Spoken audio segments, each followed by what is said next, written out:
It is day 22. 22 of 365 days of being grateful.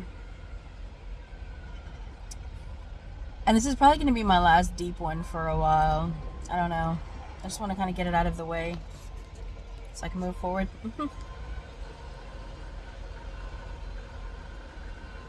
So today I'm grateful for marriage. Yep, marriage. I've been married 4 times by 3 different men, and all 4 marriages were failures. Every single one of them were toxic. Every single one of them destroyed me in a certain way, and the last 2 have been the worst. And that's my fault because I put so much faith in those marriages, the last 2. I even worshipped my husband. I put him into God status immediately.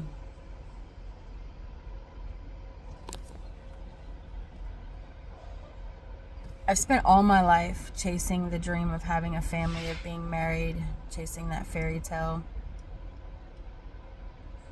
I no longer believe in marriage. I no longer believe in human love, to be honest with you. Is it just me, or do I look like a mess today? Yeah, I'm pretty out of it.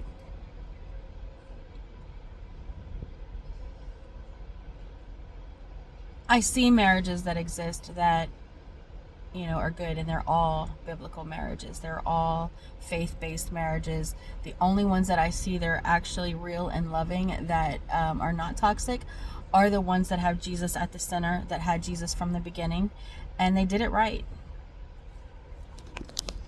I'm not sitting here, I'm not going to be an advocate against marriage. I'm not like that. For me personally, I no longer believe in marriage. I do believe in marriage for other people. I see it. It exists. It's real. I think it's beautiful if you can find that. I did it wrong from the start, and I believe that, I don't know. Honestly, to be honest with you, I don't know what I believe about my future. I go back and forth. I'm 50-50 about it. Honestly, I don't care how this ends up. I know what Heather wants. Heather wants to be alone for the rest of her life. Like, literally for the rest of her. I am so tired of giving myself to people that stomp on me. Like, I don't want friends. I don't want family. I don't want marriage. I don't want none of that. That is right here, right now. Now, again, like I've said in many of my videos, I don't know if that's going to change by the end of this year. God's doing a great and mighty work in me. And I'm at the very beginning of it. I'm at the ugly part. This is the ugly part. This is the hard part. I don't think I'm supposed to want to be around anybody right now. But that's just how I feel right now.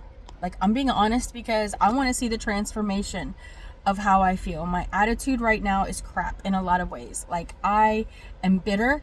I am hurt. I am angry. I am so just...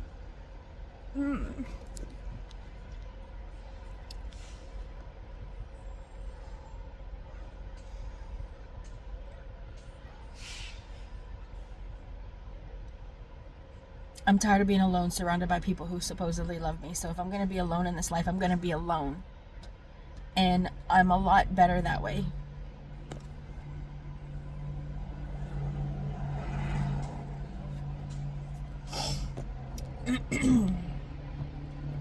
Unfortunately, I do have friends in my life that have been really great, and you just came at a really bad time.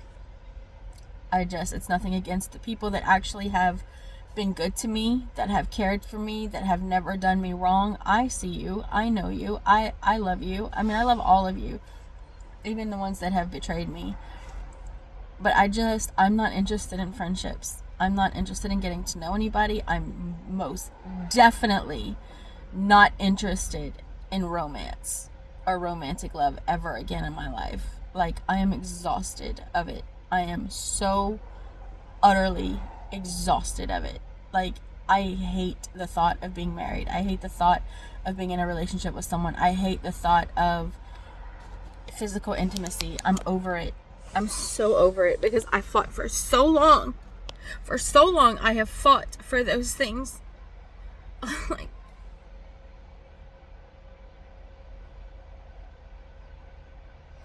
I see it so freely given in other marriages, like reciprocated by both parties. Like, I've had to fight for it. I still don't get it. I still don't get it. Okay? Like, the fuck.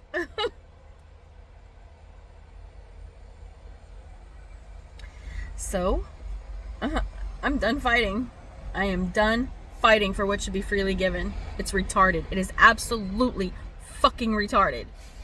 And ass backwards that I should have to beg someone that supposedly I am the greatest thing that's ever happened to them and I'm the love of their life, but I have to beg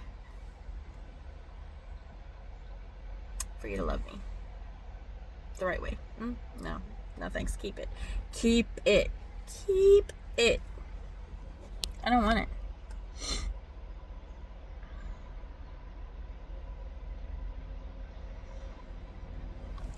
As much as I hate marriage and hate romantic love and no longer believe in, and I, like, okay, to say these things is absolutely just mind-blowing because I've always been a hopeless romantic. I've always believed in love. I've always had so much love to give, and I still do. I still have so much love to give, and I still do believe in love, and I still am a hopeless romantic, but only for Jesus. Only for Jesus. Like, at this point, he's the only one that deserves that kind of love from me. And I love him with everything that I have in that way, okay?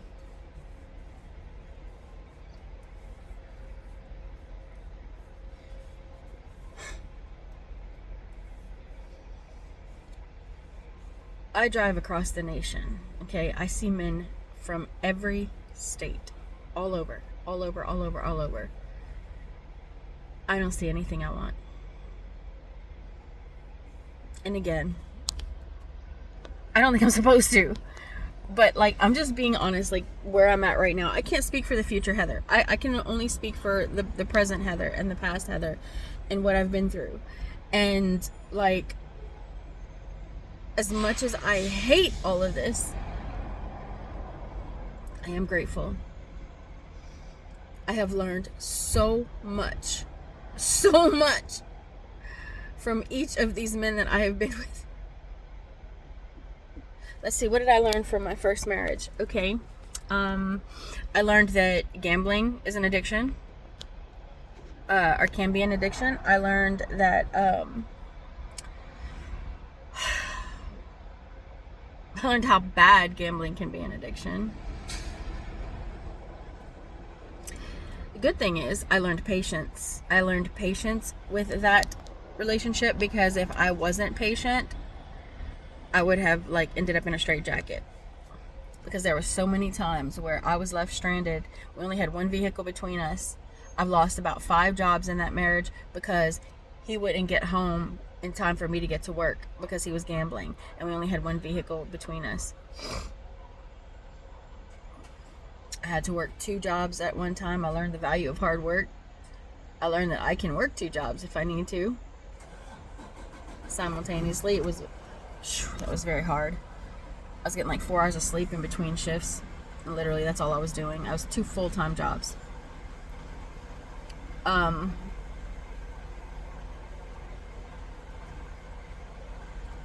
He did teach me how to talk to him the right way. Because he refused to talk to me unless I talked to him like a human being. And that taught me a lot, honestly. Yeah. Then, let's see. He didn't teach me about cheating. Majority of my exes they all cheated on me. Nothing new. Second marriage. Oh, Lord. Okay, so the second marriage taught me that I'm not above abuse. Like, before I was married to my second husband, I looked down on women who were in abusive situations. I was one of those women that was like, oh, well, they apparently love being abused because they stay. They refuse to leave. They keep going back. So I guess you deserve it. That was my attitude. Like, can you imagine? How disgusting. Like, and that is the consensus across the board. When you don't understand the psychology of the human mind and behaviors and how abuse affects a person. And I mean, I'm talking like, I have always been very confident. I've always had self-love, self-worth, all of this, okay? I saw myself as untouchable where it came to abuse. I didn't put up with that shit. And this man broke me down bit by bit by bit. And I stayed with him for 5 years, off and on. And I even married him. Had a child with him. I mean, like, I also learned that just because God sends you a child in a marriage doesn't mean that you're meant to be together. Because I thought that I was about to leave him. And then I got pregnant with my youngest child. And I was like, well, God, you're sending us a child. And clearly you want us to be together. No, that was not true. I don't understand. But I'm grateful. You know, I'm grateful for all 3 of my children.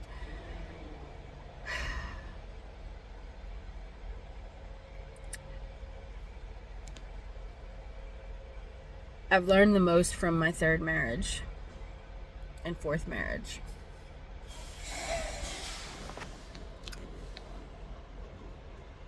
I learned that I have what it takes to be a wife, the wife that God created me to be. I have become my best version through these marriages. I'll just say one marriage because, I mean, we were never really apart. I now understand the depth of the vows that I take at the altar and what they mean and how to apply it. I understand now what God intended marriage for, and like it's a multi-purpose thing, okay? It helps us to prepare for the marriage of Christ to the church. And it's for us as well, so that we're not lonely and that we can have someone to enjoy life with and create a family with. And also,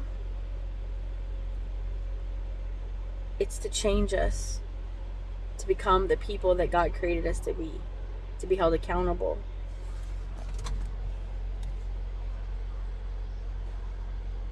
There's more in-depth reasonings under each of those categories, but that's what I've learned. Like, I could sit here and do a whole video, and maybe one day I will, of what I've learned about marriage and how to make it work and what it takes. And literally, the way that God designed it, I'm just going to briefly state this, is there's no selfishness in marriage. Okay, there's not supposed to be any thought of self in marriage. Think about that for a minute, okay? When God said this to me, I'm like, why? That doesn't make sense. But no, listen. You have God at the forefront, okay? God is your anchor, all right? And the reason God is included is because there's going to be times when one of you or the other or both of you want to quit at one time. God is there to make sure that doesn't happen, okay? Because God never wants to quit on us. He never leaves our side, okay? So, yeah, it's all good and fine when one person wants to quit and the other person doesn't, and they fight for them. But what happens when you both want to quit? Well, that's where God comes in. And then also, when you have God at the center of your marriage, you lead with faith. You lead with His word, with His guidance, and you put Him at the center of everything, every conflict, every triumph, every challenge, everything that comes in your path. You put Him at the forefront so that you make sure that you're headed in the right direction. And yes, you're going to mess up. Yes, you're going to screw up. But the majority of the time, the main thing is you all fall back into place at the end. No matter how chaotic it gets in the center of the storm, you all fall back into place. And there's things that are blessings that and things that are learned, that are gained. When you don't have that, you're opening up your marriage for death and destruction, for demons to come in and if this is why we are not to be unequally yoked to each other. I learned what unequally yoked meant. That was the biggest lesson I've learned. One of the biggest lessons I've learned in this marriage.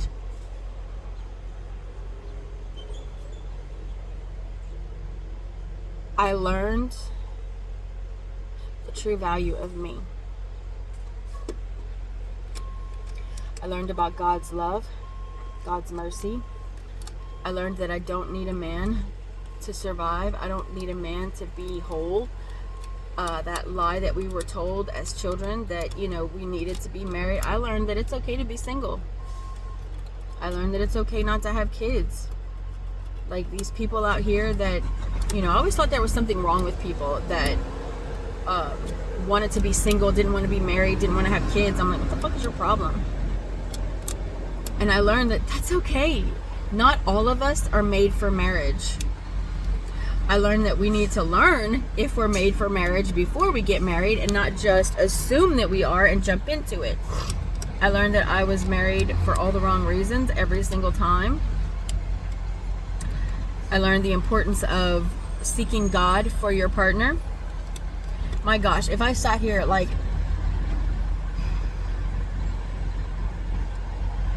I can't begin to tell you. Oh yeah, and in my second marriage too, let me backtrack.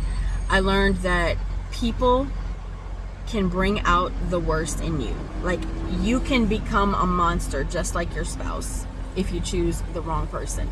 If you end up with the person that brings out the absolute worst in you, they absolutely, you can turn into a monster. I became a monster in my second marriage.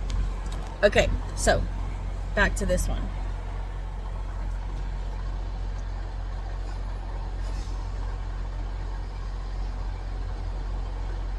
I've seen glimpses of God's love through my last marriage. It's what made me stay here so long. It's what made me makes me hang on so long, or is what made me hang on. So I'm hoping this is it.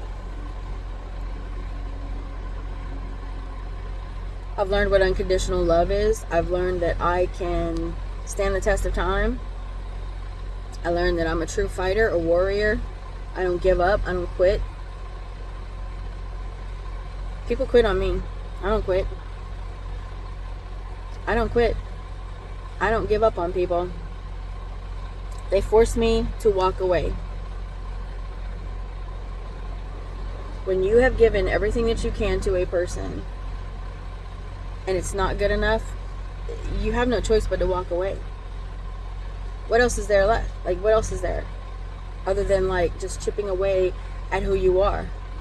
And then you lose yourself in the process. And then you lose sight of Jesus. And I'm not doing that anymore. I'm not doing that anymore.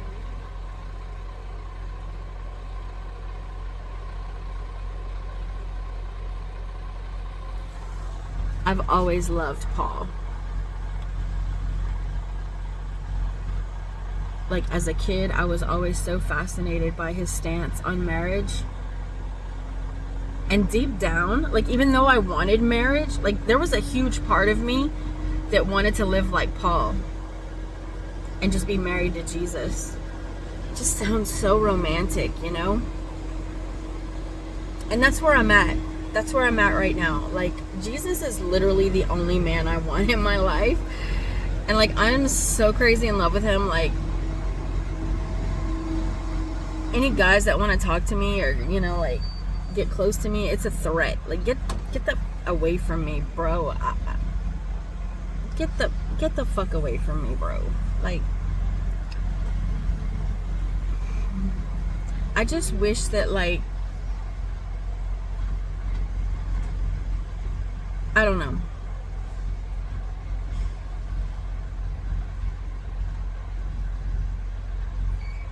I really wish that guys would leave me alone, to be honest with you. Like, I don't want anyone, like anyone.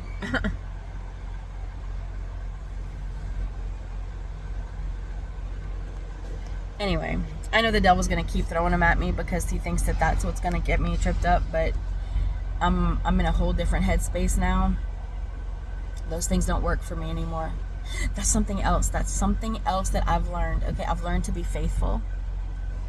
because in every single relationship that I had in the past, like I struggled with lust for other men, especially if the guy that I was with wasn't providing me with what I needed.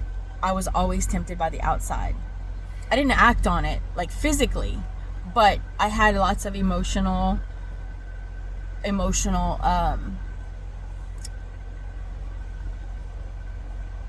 heck is it called?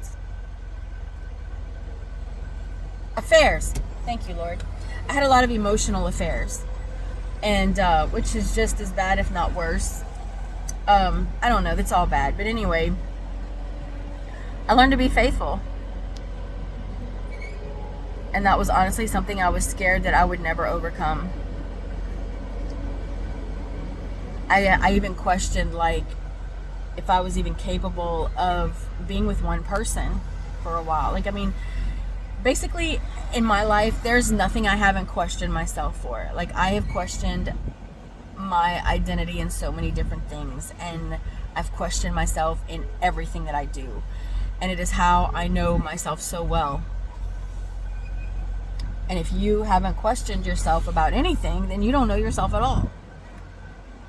And I would encourage you to not just question the people around you, but question yourself. Why do I do this? Why am I like this? You know? I've had so many demons. Like, there's not a single demon that hasn't attached to me.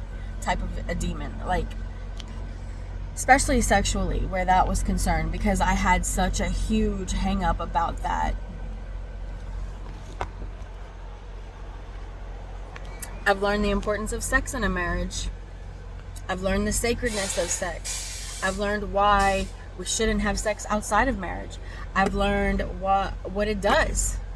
I mean, like I said, I'm gonna do a whole video about this one day. It's a lot. It's a lot. I'm gonna have to comprise a list so that I can touch on every single one, so that I don't forget, because there's so much valuable information that I have learned over time because of marriage and through marriage, that I don't want to miss it.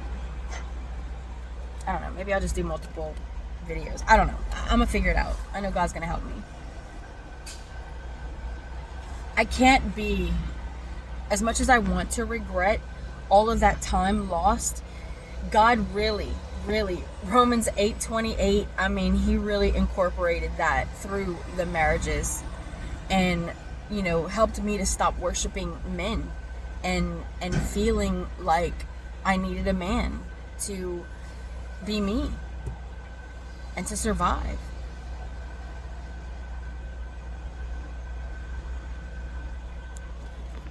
It's been an incredible journey. Like, I wouldn't love Jesus the way I do. I wouldn't rely on him the way I do. I wouldn't have the faith that I do. I wouldn't be as strong as I am. I wouldn't be as independent. I mean, like, so many things I've gained from being married, especially, like I said, this last marriage, that I can't be sorry for it. I'm so grateful for every bit of it.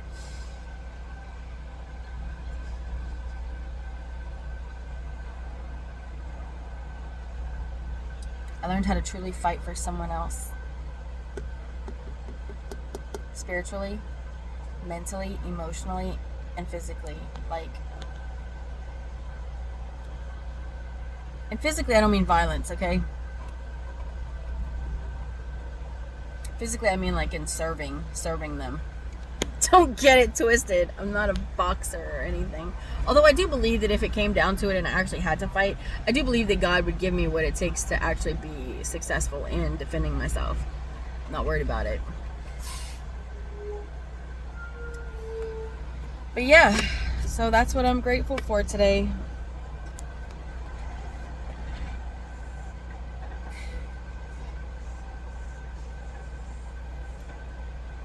He's taught me how to overcome rejection.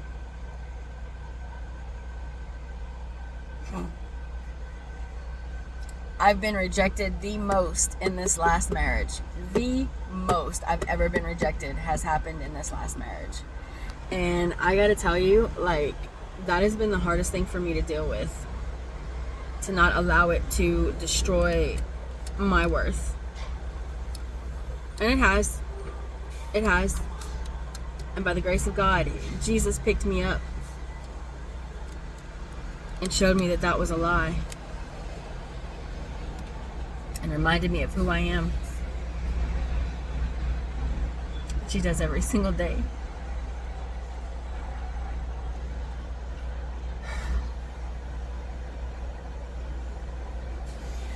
I can honestly say that I have done everything in my power that I know to do. I have given my absolute 1000% best to this person. And nothing has been good enough.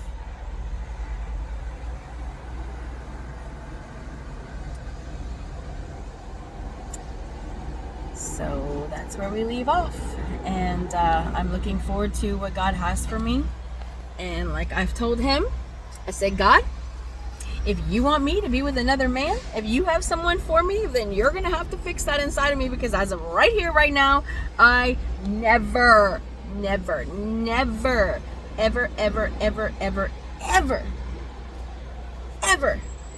want to be married again. I don't even want to be in a relationship with anybody. I don't even care about talking to another man. I don't even care about going on dates with another man. I don't want none of it. You feel me? None of it. Zero, zilch, nada.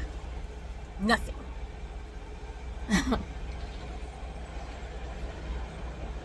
I lie. There's a tiny, minuscule part of me that does. Because, you know, I'm not going to sit here and say that part of me doesn't long to know what true human love looks like and feels like. I've never experienced that. But like I said, I'm 48. Well, I'm going to be 48 this year, finally. It's like the last 3 years I've been saying I'm 48.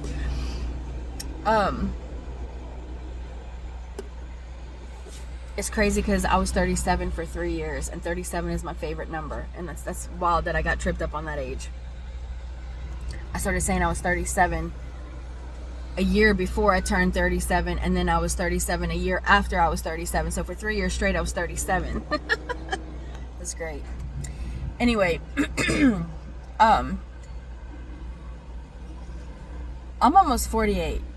Like, been there, done that kind of thing. You know what I mean? Like, like I said, the only way that I would ever take on another man and another marriage is if I knew beyond a shadow of doubt that God sent him to me, and he would have to prove it to me, like, in that way.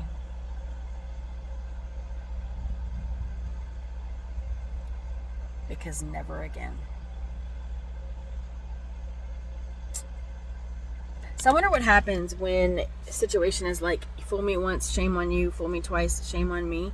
What happens after the 3rd, 4th, 5th, 6th, 7th, 8th, 9th, 10th, 1000th time? Because that's where I'm at. Anyway. That's all I got. I love you guys. And, I pray for your marriages. If you're still fighting for it, if you still feel like it's worth it, I pray that God pours out his blessings and restores your marriage. I see so many broken marriages out there.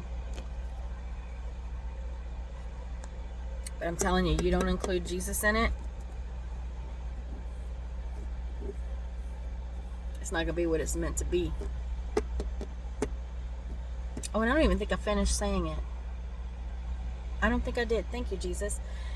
God meant... So, I spoke about God being in it.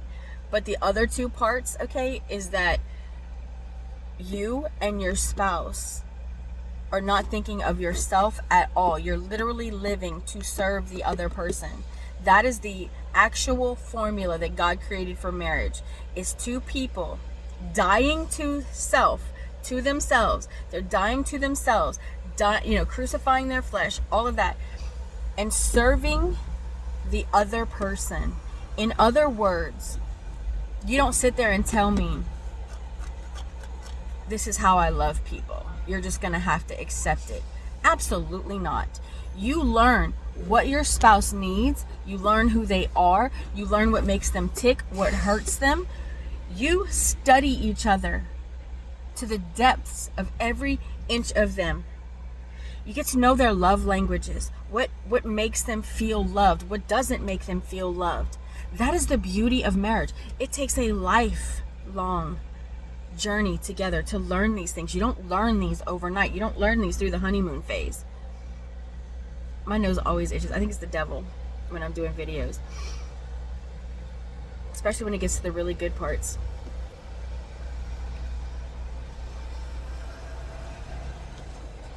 And you learn to love them. You love them the way that they need you to love, not the way you want to love. That's something else I've learned. When we love each other how we want to be loved, it's wrong. It doesn't work. You're like, well, you should know how to love me. I love you the same way that you... No, y'all need to have a conversation. Y'all need to talk about this. It's not ingrained in us. Everybody's different. Everybody has different love languages. And the perfect formula is where two people, like I said, you serve each other and you don't think anything of self. Guess what happens? Guess what happens?